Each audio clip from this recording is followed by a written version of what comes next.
जीवे सरदा सदम दुर्लभम भारते जन्म।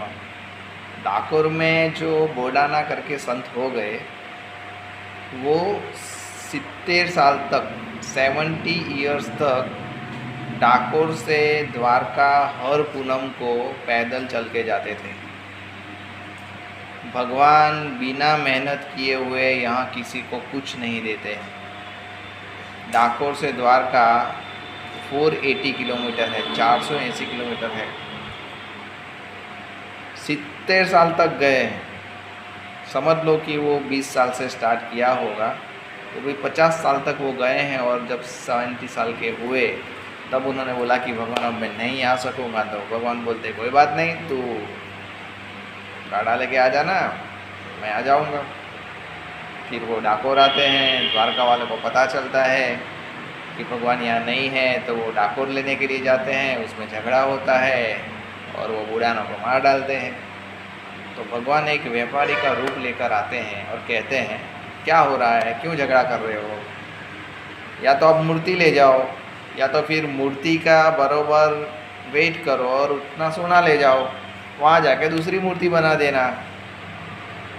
तो द्वारका वाला बोलते हैं कि एक पत्थर की मूर्ति के सामने सोना मिलता है तो अच्छी बात है। तो गांव वालों को पूछते हैं कि आप सोना देने के लिए तैयार हो? तो बोलते हैं हम देने के लिए तैयार हैं। तो डाकोर वाले सब ने सोना दिया, लेकिन जो वेट था वो इक्वल नहीं हो रहा था। तो बोडाना की जो बाई है, वाइफ है, पत्नी बीवी है, गंगूबाई, वो गंगाबाई को बोलते हैं कि आपकी नाक में ये जो चूनी पहनी है वो निकाल के रख दो।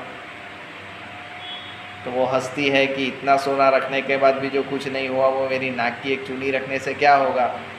फिर भी वो हंसते हंसते वो रखती है और जो वेट होता है वो इक्वल हो जाता है। तब कहा गया है कि भगवान चूनी से तोले गए, ऐसा एक कहावत बन गई। फिर भी झगड़ा हुआ कि नहीं नहीं हम ले जाएंगे। तो बोलते हैं कि चलो आपका भी नहीं हमारा नहीं, हम इनको गोमती में बहा देते हैं। तो मैं गोमती में जो मूर्ति थी वो गोमती नदी में बहा दी। 400 साल तक वो मूर्ति अंदर रही है। उसके बाद जो डाकोर का एक पंडित था बड़ा, उसमें एक सपने में आता है कि मुझे बाहर निकालो, मैं 400 साल से अंदर हूँ। 2 महीने तक आता रहा, लेकिन उसने कुछ सोचा नहीं कि ये तो फिर ख्वाब है, वो तो आते रहते हैं। उसके बाद सयाजीराव गायकवाड़ का जो मेन कोस वाला आदमी था, उसको ये ख्वाब आने लगा कि मुझे बाहर निकालो। वो सयाजीराव गायकवाड़ को बोलते हैं, वो लोग डाकोर जाते हैं और बोलते हैं कि सपना में यही जगह आ रही है, जाके देखते हैं। तो सही में मूर्ति थी। बाहर वो मूर्ति देखा था तो बहुत ही तेज था उसके अंदर। उस मूर्ति को टेम्पररी बोडाना के घर में रखा गया, फिर वो मंदिर बनाया। उस समय सयाजीराव गायकवाड़ ने डाकोर का आज का जो मंदिर है उसको 1 लाख रुपए में बनाया था, और आज उसको 200 साल हो गए हैं।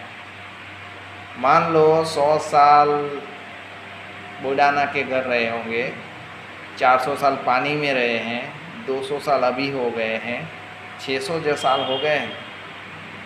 यानी भगवान भी कहते हैं कि मैं मेहनत करने वाले को ही देता हूँ, बिना मेहनत किए भगवान किसी को कुछ नहीं देता है।